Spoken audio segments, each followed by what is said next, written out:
Join me as Chef David Shapiro discusses one of his favorite historical condiments and where he sources it.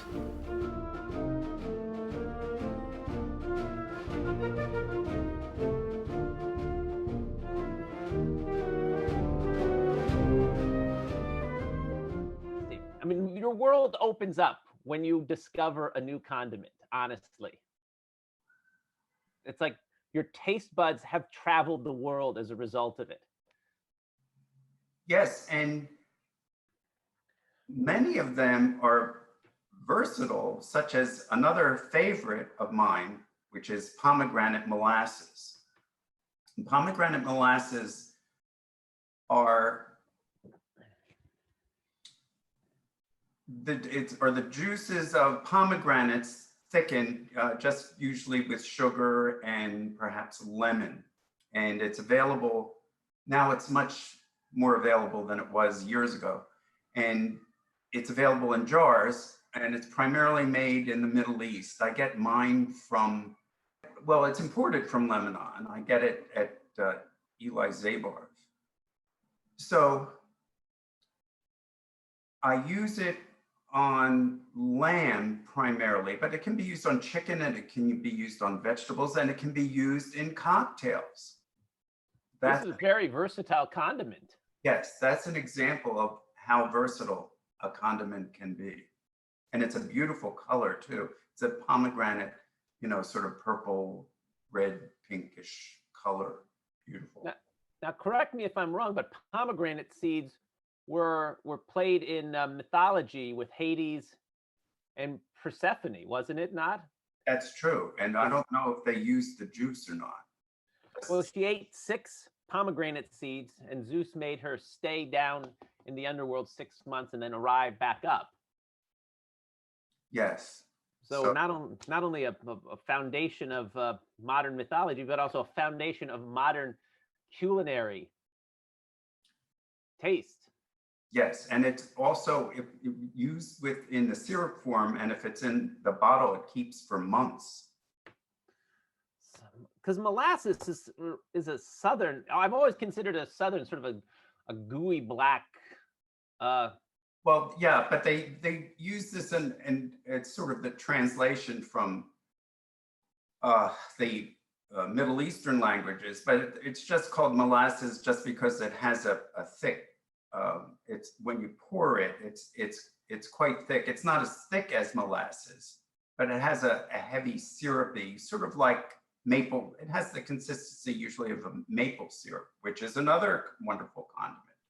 Right. Now, how did you come to know pomegranate molasses? It's not something you just see as you walk around New York or other parts of the country, for that matter. The first time I used it, or I wanted to use it, was in a semi-medieval lamb recipe that I had come across.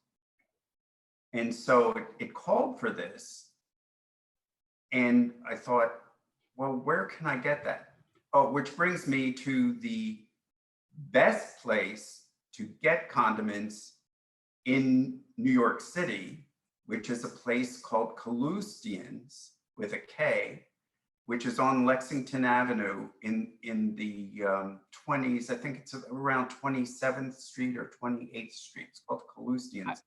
I was there a week ago. It is a cornucopia of condiments, every kind of condiments you could imagine, and then more condiments than you could imagine. So it's just like, this is my imagination, and they've gone double my imagination because, and it's not like the way they do it in stores now, where they take ketchup and they put Tabasco in ketchup and they call it ketchup Tabasco, or they got some 25-year-old person trying to come up with a slick name to sell ketchup Tabasco and Dijon mustard ketchup, and this, no, that's ketchup, and then you add another, but this is like, whoa.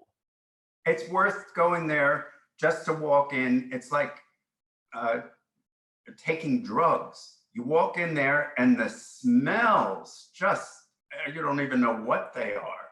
And they have a sea of glass canisters of exotic spices and fruit and dried fruits and nuts, and oh, it's just, and goes on for aisles. It's just wonderful, wondrous, wonderful.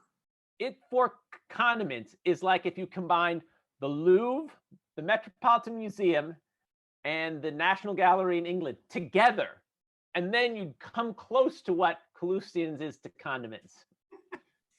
Well, we now, Sam, now we have a sponsor.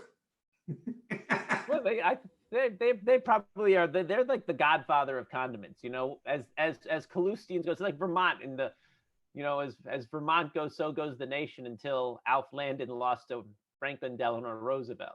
And also, it can be confusing in there because it's so distracting. And even if you've just come for one or two items, it's difficult to find them. So the people who work there couldn't be nicer.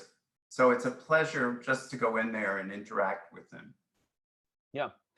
Now, getting back to the pomegranate molasses, you said you had an ancient lamb recipe, a medieval lamb recipe, and it called for pomegranate molasses.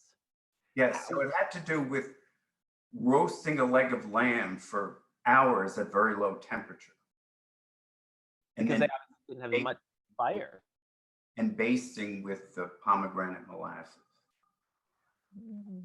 Why a medieval? I mean, I look at a recipe and anything medieval is like something I get nervous about. Well, Herbert Gould had given me the Shakespearean cookbook, which has some 17th century recipes in it because of our Shakespeare brunch. So that's one of my sources.